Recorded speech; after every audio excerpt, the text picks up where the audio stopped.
내가 내게 말하기를 그러면 하나님이 어찌하여 허물하시느냐 누가 그 뜻을 대적하느냐 하리니 이 사람아 내가 누구이기에 감히 하나님께 반문하느냐 지음을 받은 물건이 지은 자에게 어찌 나를 이같이 만들었느냐 말하겠느냐 토기장이가 진흙 한 덩이로 하나는 귀히 쓸 그릇을 하나는 천이 쓸 그릇을 만들 권한이 없느냐 만일 하나님이 그의 진노를 보이시고 그의 능력을 알게 하고자 하사 멸하시기로 준비된 진노의 그릇을 오래 참으심으로 관용하시고 또한 영광 받기로 예비한 바 하신 바 긍휼의 그릇에 대하여 그 영광의 풍성함을 알게 하고자 하셨을지라도 무슨 말을 하리요 이 그릇은 우리니 곧 유대인 중에서뿐 아니라 이방인 중에서도 부르신 자니라 호세아의 글에도 이르기를 내가 내 백성 아닌 자를 내 백성이라 사랑하지 아니한 자를 사랑한 자라 부르리라 너희는 내 백성이 아니라 한 그곳에서 그들이 살아계신 하나님의 아들이라 일컬음을 받으리라 함과 같으니라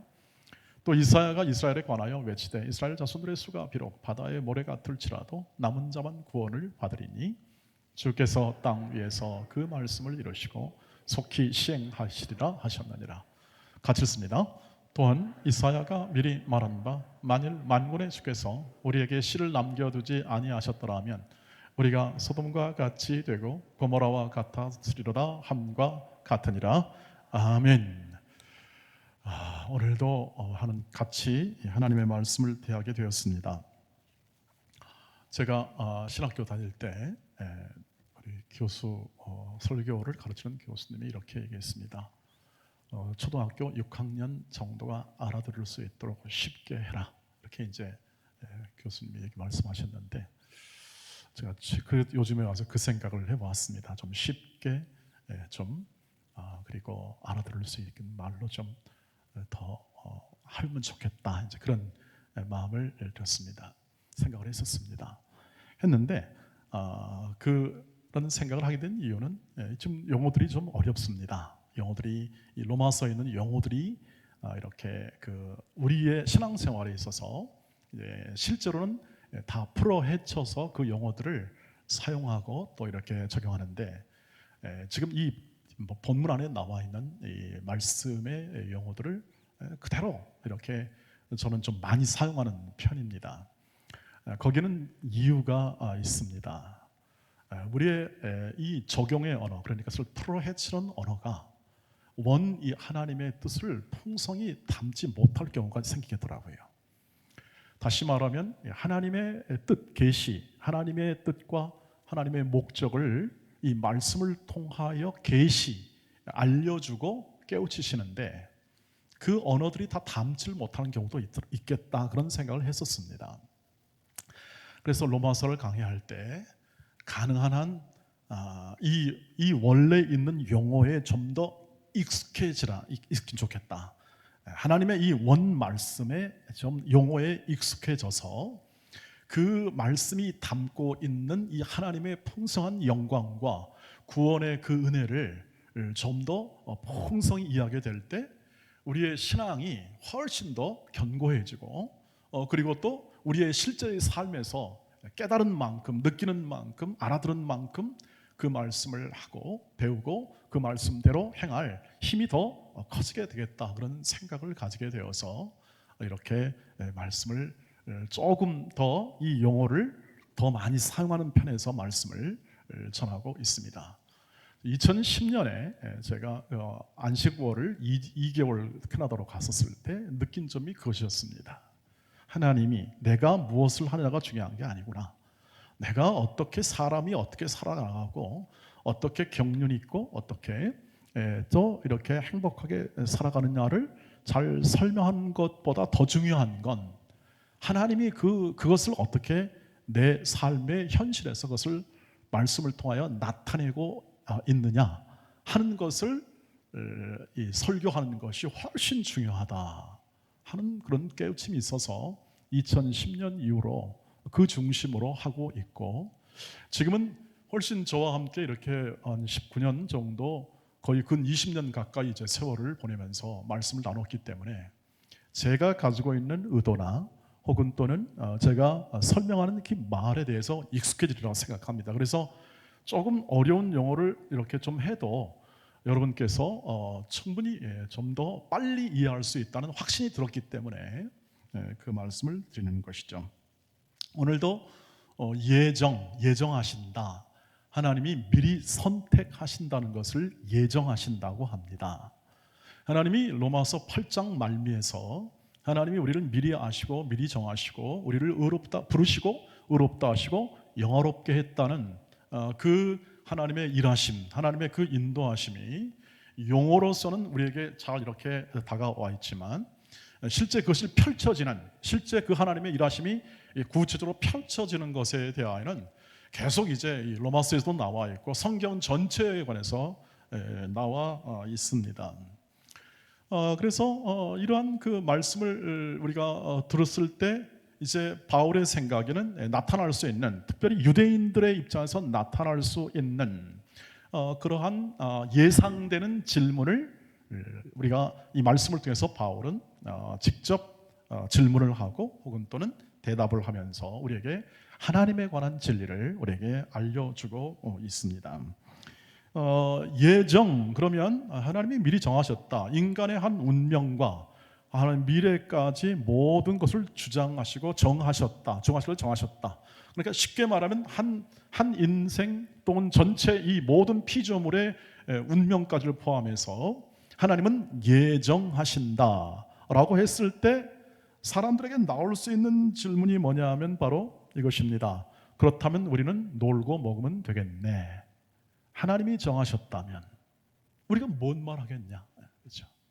하나님, 그러니 나에게 인생을 잘 살았니 못 살았니 책임 묻지 마시길 바랍니다 하는 그러한 반문, 의심과 혹은 또는 하나님이 이렇게 자기의 마음에 충족되지 못한 그 마음을 표현하는 것입니다. 19절 말씀에서 바로 이것이 그 표현을 바울이 질문으로 삼아 표현한 거죠. 같이 읽어보겠습니다.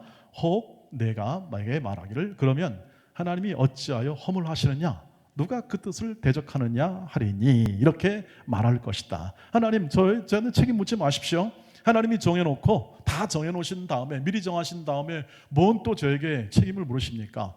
내가 어떻게 살든지 하나님은 제 운명을 결정했으니까 나는 대충 살랍니다. 나는 그냥 하여튼 내 하는 대로 살랍니다. 하나님 노타치 이렇게 하면서 이렇게 말할 그런 가능성이 있다. 특별히 이렇게 이렇게 내가 좀 잘 살아보겠다. 내가 정말 내 인생을 좀 교양 있게 살아보겠다. 그리고 내 마음속에 이렇게 좀 더 멋있는 인생을 어쨌든 주어진 생애 동안에 살아야 되지 않느냐라는 그런 생각을 가지고 살 수 있는 그런 마음을 가진 분들이 할 수 있는 질문이죠. 바울의 대답은 뭡니까? 바울의 대답은 그런 질문을 할 존재, 너의 존재는 그런 질문을 한 처지에 있지 않다는 것, 그 존재 자체에 대한 이해를 깨우칩니다. 19절 말씀 보시죠. 20절 말씀 보시죠. 20절 말씀 보시면 이 사람아 내가 누구에게 감히 하나님께 반문하느냐? 지음을 받은 물건이 지은 자에게 어찌 나를 이같이 만들었느냐 말하겠느냐 이 뜻이죠. 넌 너의 그 질문은 그건 네가 할 수 있는 그런 질문이 아니다. 하나님이 지으시고 하나님이 창조주가 되시는데 피조물이 하나님 왜 나를 이렇게 지으셨나요? 어머니 이런 표현이 있었죠. 어머니 왜 나를 낳으셨나요? 어머니 왜 나를 낳으셨나요? 이런 질문과 같습니다. 왜 어머니 나를 왜 이런 이 요즘 말로 있잖아요. 자신을 포기한 이 흙수저라고 자신을 이렇게 스스로 생각하고 비관적으로 생각하는 그 어떤 외마디 비명 가운데 나타나는 그 질문들 있지 않습니까?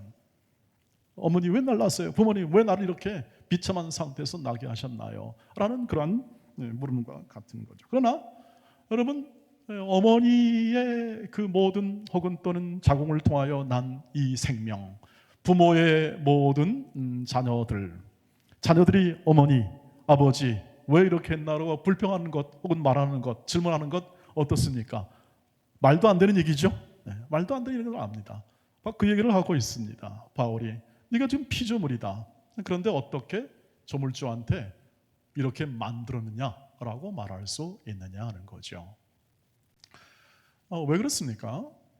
조물주와 피조물 사이에 있는 이 수준의 차이 때문에 그렇습니다. 이해의 수준입니다.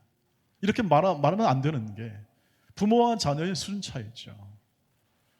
여러분, 부모의 은혜를 다 갚을 수 있겠습니까? 우리가 부모의 은혜는 갚을 수가 없습니다. 그것은 생명의 은혜이기 때문에 그렇습니다. 생명의 은혜는 갚을 수 있는 게 아니죠. 그건 누리는 것이 갚는 겁니다.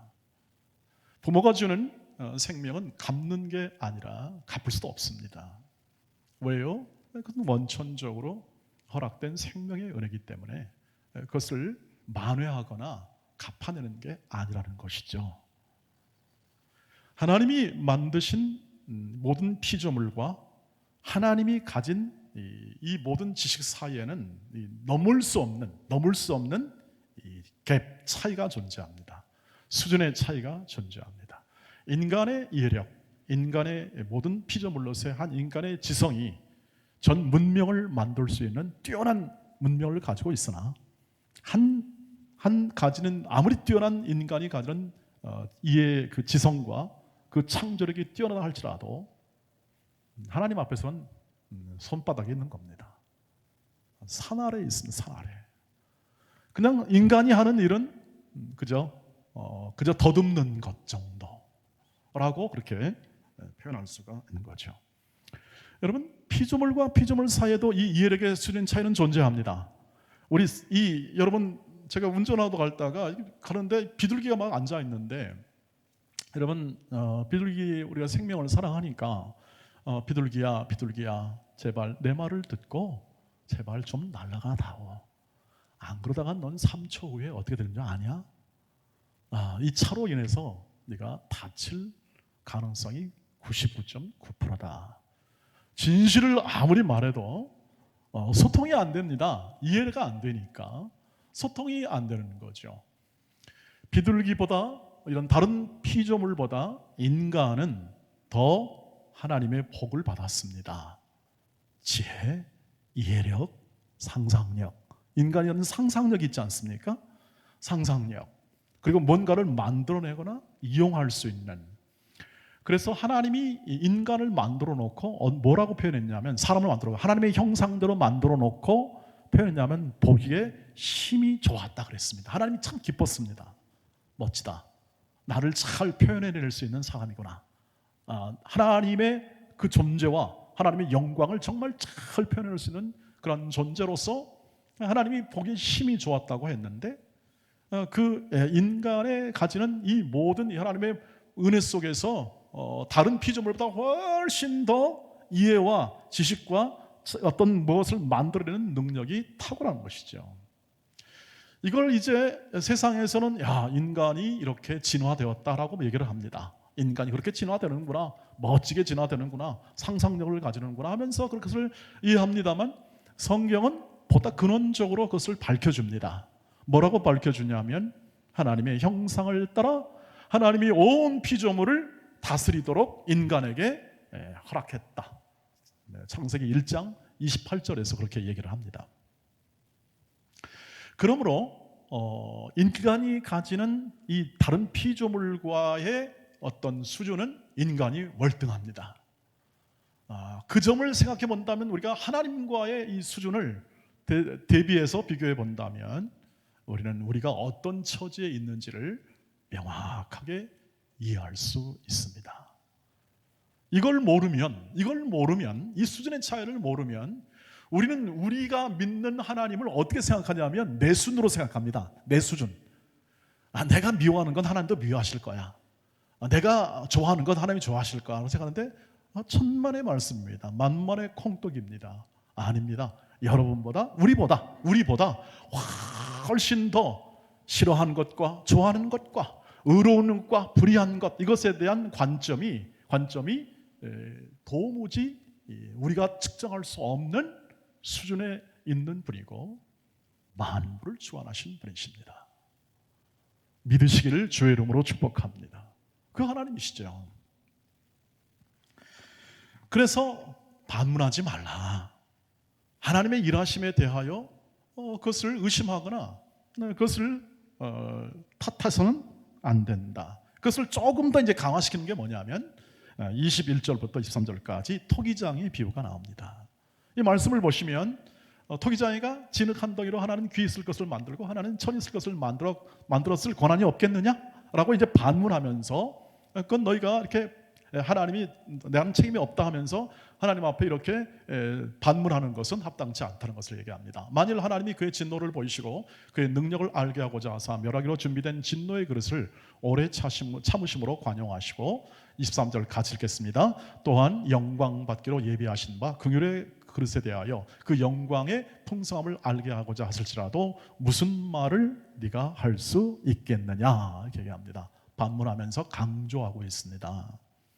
너희는 아무런 반문하거나 불평하거나 할 그런 건덕지가 없다. 왜? 하나님이 예정하시고 하나님이 택하시고 하는 모든 것들은 하나님이 만드시고 하나님이 친히 그 모든 영광을 모든 피조물에게 보여주신 그 가운데서 어떤 자에게는 긍휼의 그릇으로 어떤 자에게는 진노의 그릇으로 사용한 하나님의 주권에 해당하는 문제다 이렇게 얘기합니다. 자, 그러면 이런 또 질문이 생깁니다. 또 약삭빠르게 어떤 질문이 생기냐면 아니 그럼 왜 하나님 왜 어떤 사람은 긍휼을 베푸시고 어떤 사람은 또 사랑을 베푸십니까? 어떤 사람은 은혜를 주시고 어떤 사람은 왜 버려두십니까? 하나님 불공평합니다. 사람의 생각은 끝이 없습니다. 왜? 하나님의 마음을 모르면 끝이 없이 계속 또 묻습니다. 묻기만 하면 괜찮은데 아예 그 순으로 생각하고 행동합니다. 그대로 행동하면 결국 그 열매를 먹을 수밖에 없는 것이죠. 죄의 싹은 뭐죠? 사망입니다. 아무것도 얻을 수 없는 것에 계속 자기의 생각대로 밀고 나갈 수밖에 없는 겁니다. 여기서 보시면 중요한 건 뭐냐면 이 점을 이해해야 합니다. 하나님의 수준을 이해해야 합니다. 역시 격차가 있다는 것. 하나님의 주권을 이해하려면 여러분이 하나님의 그 주권을 이해하려면 하나님의 수준과 내 수준의 그 현격한 차이를 인도해야 되는데 여기서 보시면 우리는 그 생각합니다. 하나님 왜 하나님은 저 사람을 천하게 만드십니까? 하나님 왜 저 사람은 저렇게 높이 만드십니까? 질투납니다. 저는 하나님 불공평합니다.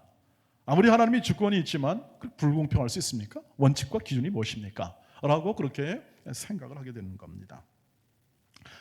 여러분 기억할 것은 하나님이 진노의 그릇과 긍휼의 그릇으로 이제 이렇게 우리가 비교되는 그릇으로 사용하는 것에 대하여 이것이 마치 이렇게 생각합니다. 하나님이 진노의 그릇을 사용했다 하면은 착한 사람인데 왜 진노를 주십니까? 라고 생각하는 경향이 있습니다. 그게 아닙니다. 하나님이 우리를 전부 다 인간은 하나님이 선하게 창조했습니다. 그런데 인간이 자초합니다. 스스로 타락합니다. 지금 여기서 진노의 그릇과 이 모든 긍휼의 그릇은 창조의 시기를 말하는 게 아니라 하나님 그렇게 만들었다가 아니라 타락한 인간을 사용하시는 하나님의 방법을 얘기합니다.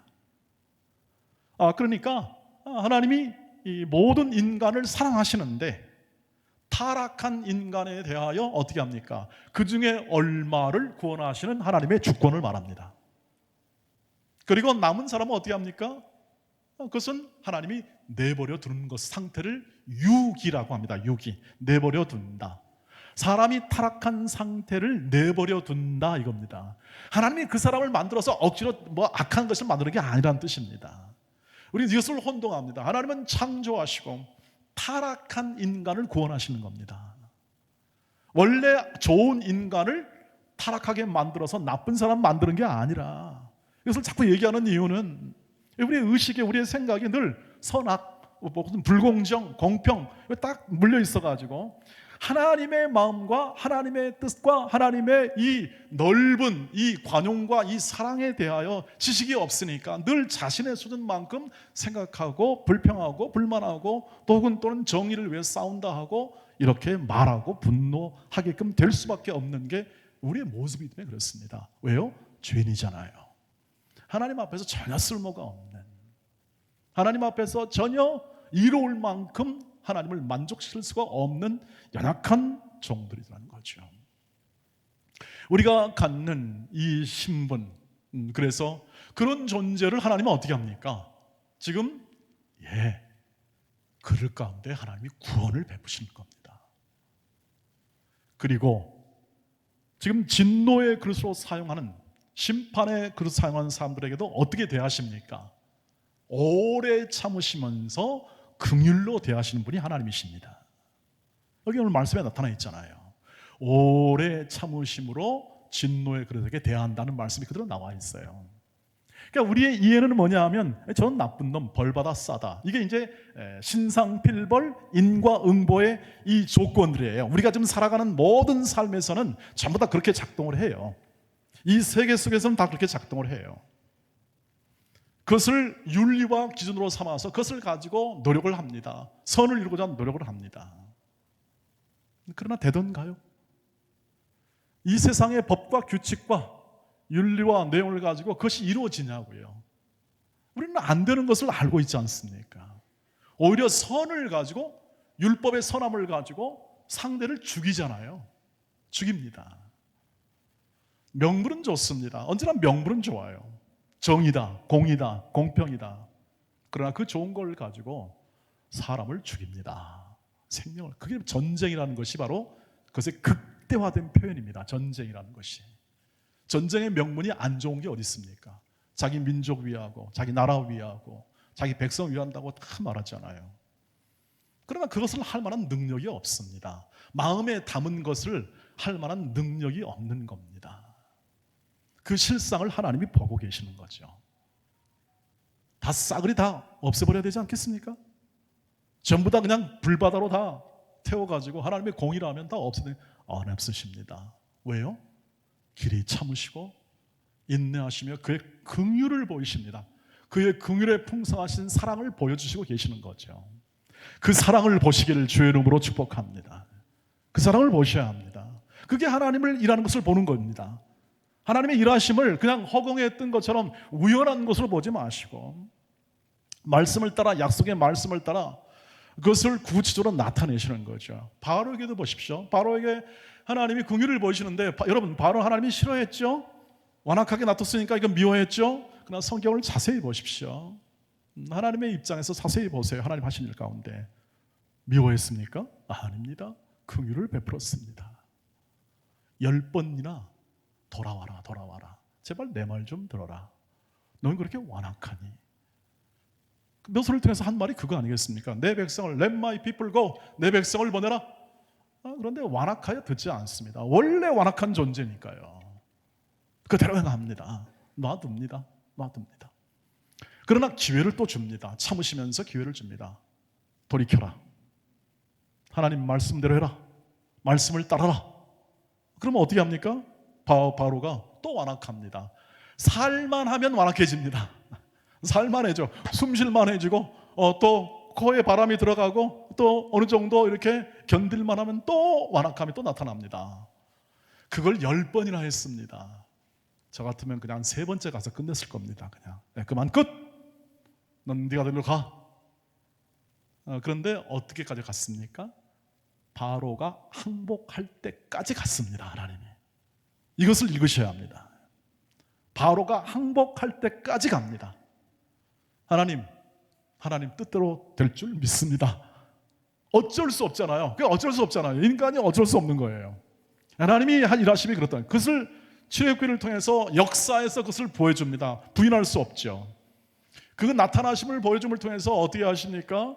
하나님의 주권과 하나님의 일하심과 하나님의 신실하신 약속이 이 담겨 있는 이 하나님의 자녀들에게는 하나님이 결단코 그 어떤 세상의 세력이나 어떤 것도 막을 수 없는 하나님의 사랑으로 인도한다 하는 것을 보여주는 겁니다.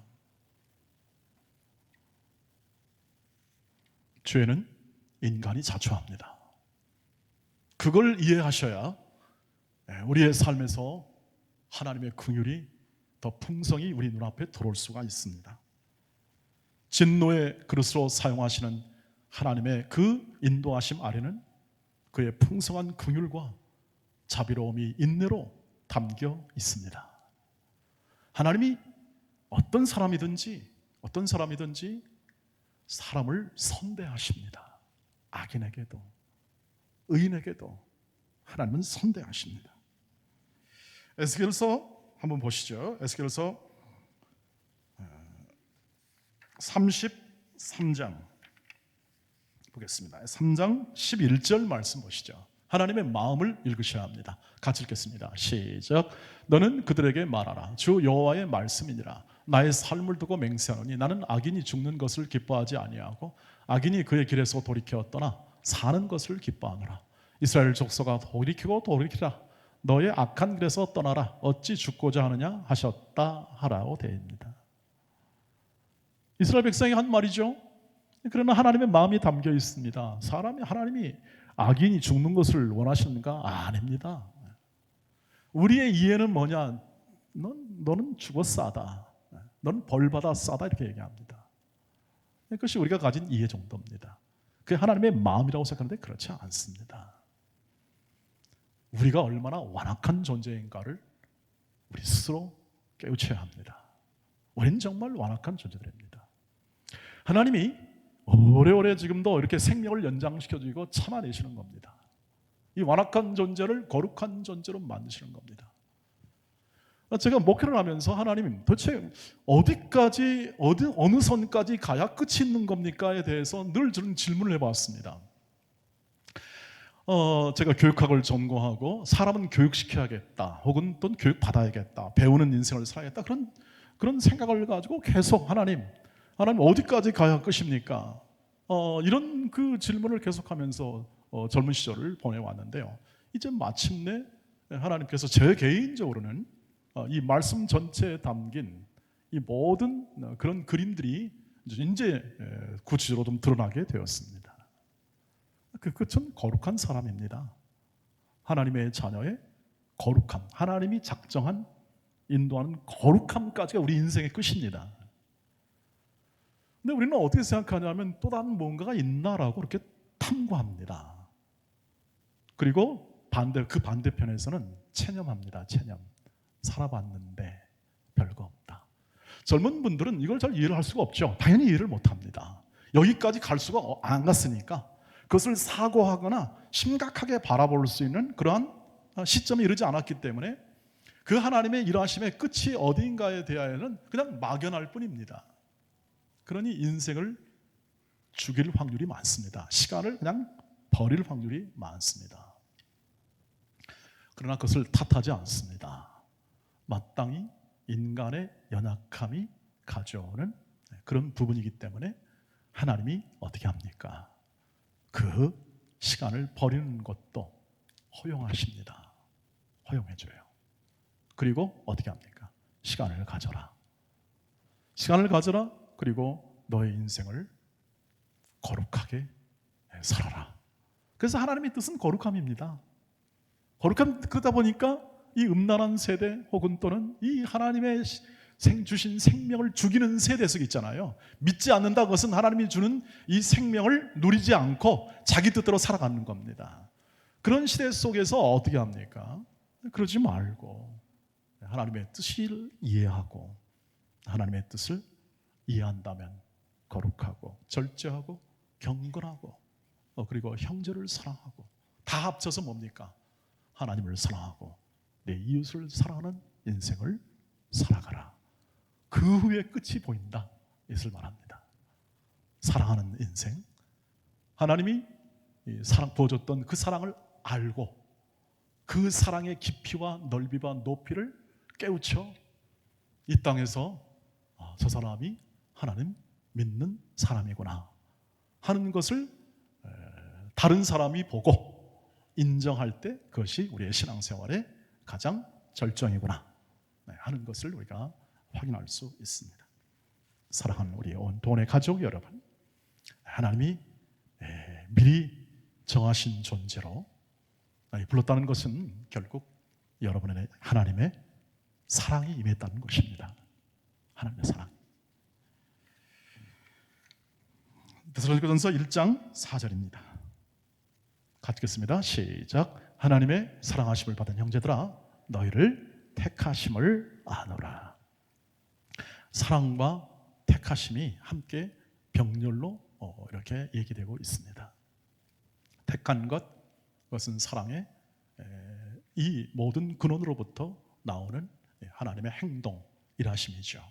미리 선택하시고 그 선택을 하나님이 절대 바꾸지 않으십니다. 그게 일관된 역사에서 보여주는 하나님의 뜻입니다. 안 그러면 그냥 신화로 보여줄 수 있어요. 하나님이 신화적인 존재로 보여줄 수 있지만 하나님 절대 그것을 포기하지 않고 그 뜻을 이루십니다. 그래서 이 모든 일에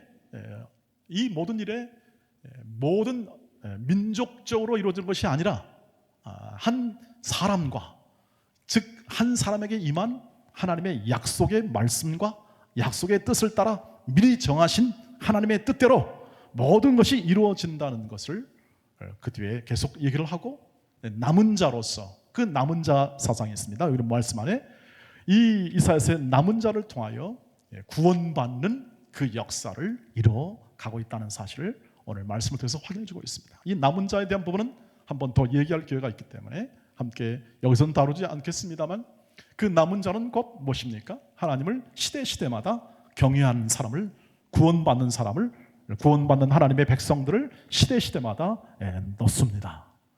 바벨론으로 포로가 끌려가고 모든 삶이 다 망가지고, 그리고 코로나19로 피폐해져도 남은 자들이 있습니다. 하나님을 경외하고 끝까지 믿음을 지키며 오늘도 이 모든 환경 속에서 하나님이 우리를 보존하고 계시고 붙잡아 계신다는 그 사실을 믿고 그 삶을 살아가는 사람들이 바로 남은 자들입니다. 구원받는 자들이죠. 여러분을 의미합니다. 이것이 전 역사의 큰 줄거리로 우리에게 오늘 이 말씀을 통해서 확인되어진 것 볼 때 하나님의 사랑이 얼마나 큰가, 하나님의 그 위대하신 사랑이 얼마나 광대한 것인가를 여러분 마음 가운데 채워 넣으시기를 주의 이름으로 축복합니다. 그것이면 되지 않겠습니까?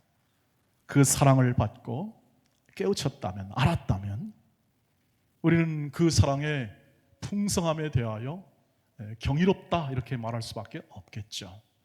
창세전부터 예정하신 하나님의 사랑이, 은혜가 경이롭다.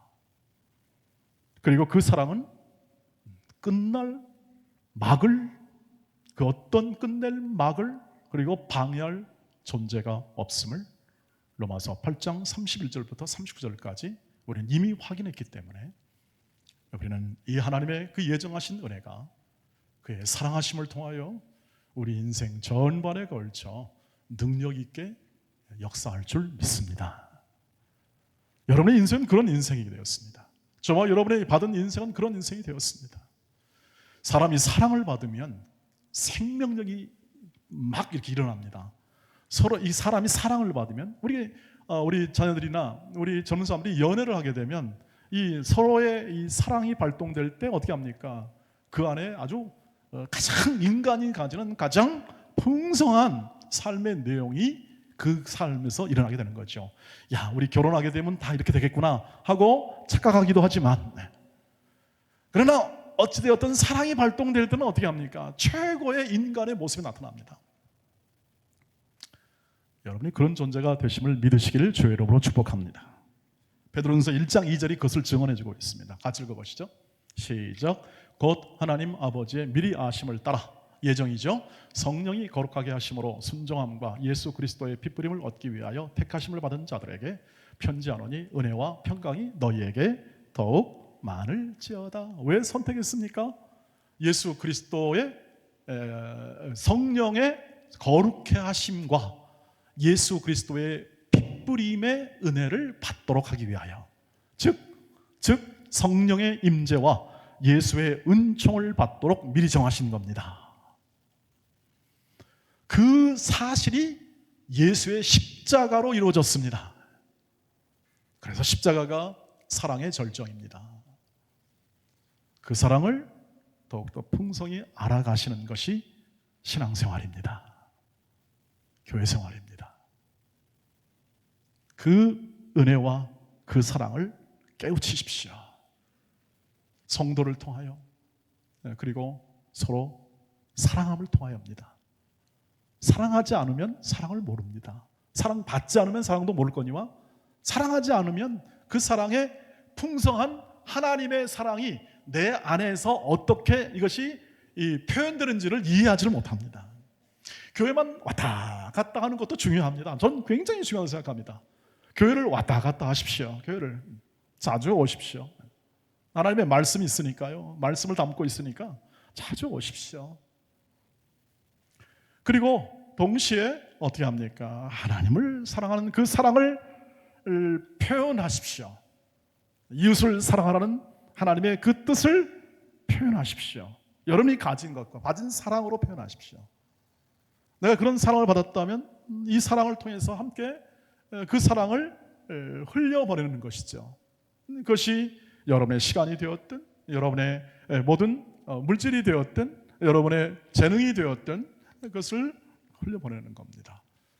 거기에 직업생활도 있고 거기에 우리의 삶의 모든 영역에 있는 담겨있는 모든 내용이 되어 있습니다. 신앙을 통하여 우리 기독교 신앙을 통하여 우리의 삶을 살아간다는 것은 그것을 의미한다는 것이죠. 그리고 그것을 할 때에 여러분을 통하여 이 영광의 풍성한 이 하나님의 긍휼과 사랑이 어떻게 하죠? 흘러갑니다. 하나님이 그걸 의도하셨습니다.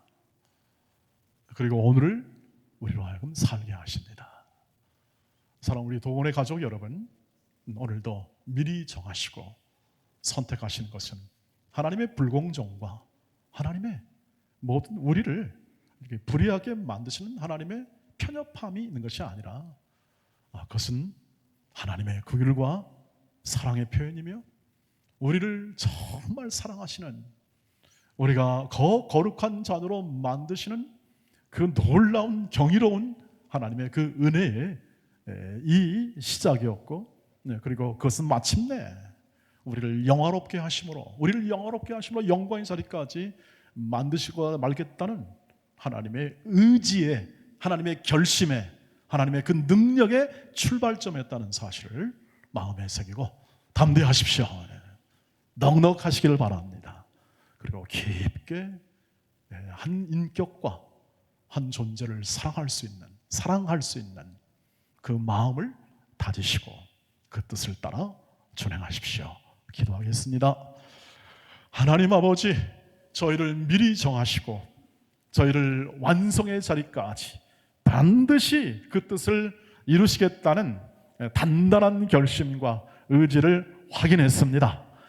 아버지 하나님께서 주시는 이 모든 삶 속에서 오직 불평하지 않고 원망하지 않고 하나님의 뜻을 순종하여 하나님의 영광을 나타내며 말할 수 없는 하나님의 위대한 사랑과 그 크신 은혜가 그 긍휼과 인내에 풍성하신 자비로우심이 우리 모든 도원의 가족을 통하여 온 가족과 그리고 가문과 일터와 모든 사회 현장 가운데 풍성히 증언되는 풍성한 사랑의 사람으로 그리고 예수 믿는 사람으로 성도로 하나님의 백성으로 남은 자로 살아가게 하옵소서. 예수님의 이름으로 기도하옵나이다. 아멘.